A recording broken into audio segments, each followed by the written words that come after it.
Selamat malam Bapak Ibu Saudara yang Tuhan kasihi. Bersatu hati dalam doa Selasa 16 Agustus 2022.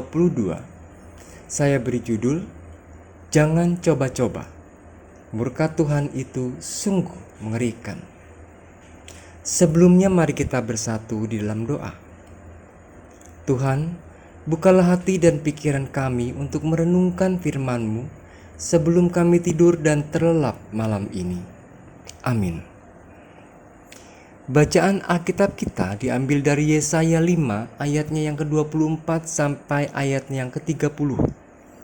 Yesaya 5 ayat 24 sampai ayat yang ke-30.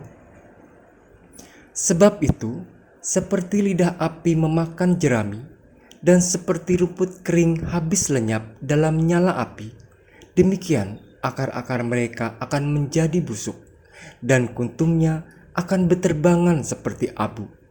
Oleh karena mereka telah menolak pengajaran Tuhan semesta alam dan menista firman yang Maha Kudus, Allah Israel.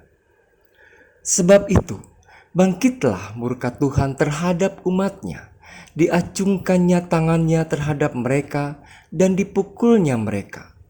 Gunung-gunung akan gemetar dan mayat-mayat mereka akan seperti kotoran di tengah jalan. Sekalipun semuanya ini terjadi, murkanya belum surut dan tangannya masih teracung. Ia akan melambaikan panji-panji kepada bangsa yang dari jauh dan akan bersuit memanggil mereka dari ujung bumi. Sesungguhnya mereka akan datang dengan segera, dengan cepat. Tiada yang lelah dan tiada yang tersandung di antaranya. Mereka tidak terlelap dan tidak tertidur, tidak terlepas ikat pinggangnya dan tali kasutnya tidak terputus. Anak panahnya ditajamkan dan segala busurnya dilenturkan.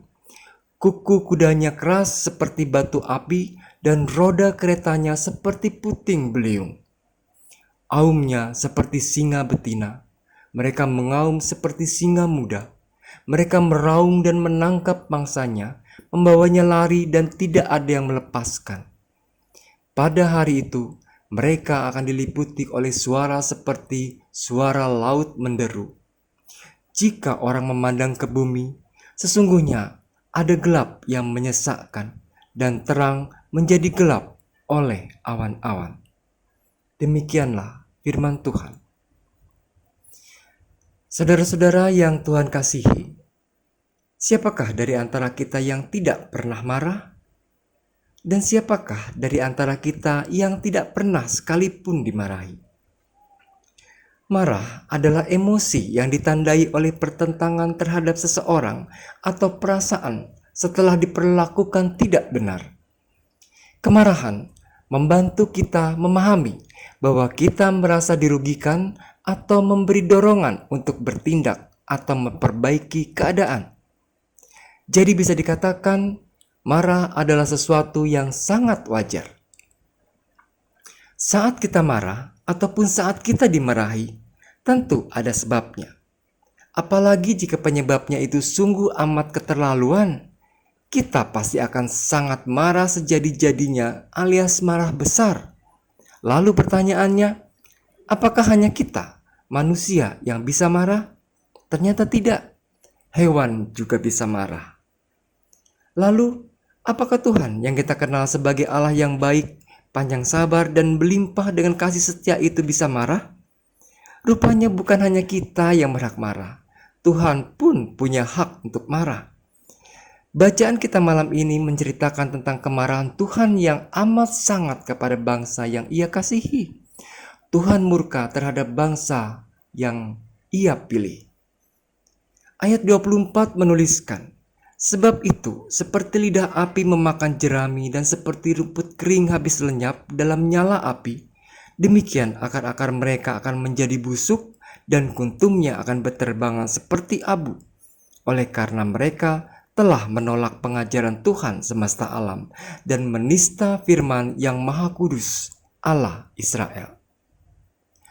Pada ayat-ayat sebelumnya, Yesaya sudah menyampaikan 6 kata celakalah, celakalah, dan celakalah. Keenam kata celakalah itu merupakan peringatan sekaligus teguran kepada bangsa Israel karena perbuatan mereka yang telah menolak pengajaran Tuhan.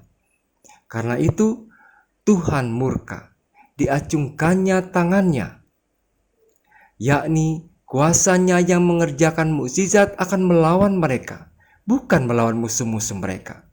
Mayat-mayat mereka bergelimpangan seperti kotoran di tengah jalan.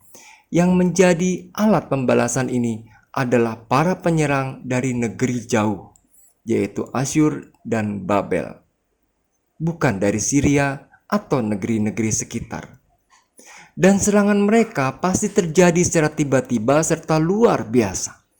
Para prajurit musuh pasti bengis serta tidak kenal kasihan.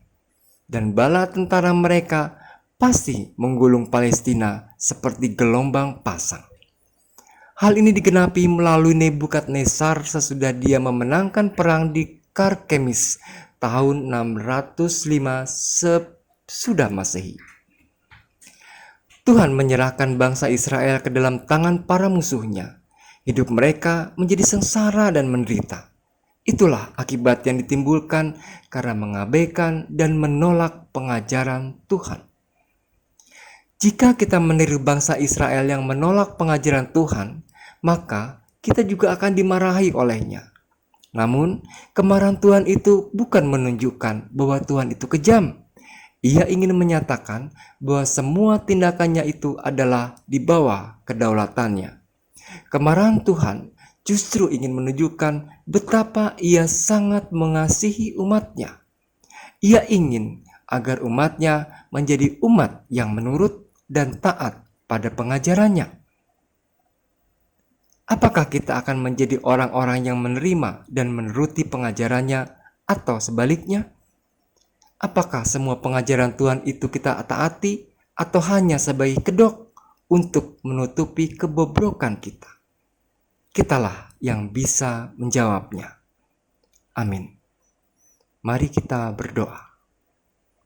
Bapa yang baik, kami bersyukur telah diingatkan melalui bacaan Alkitab malam ini. Mampukan kami untuk mau mendengar dan menerima pengajaran-Mu.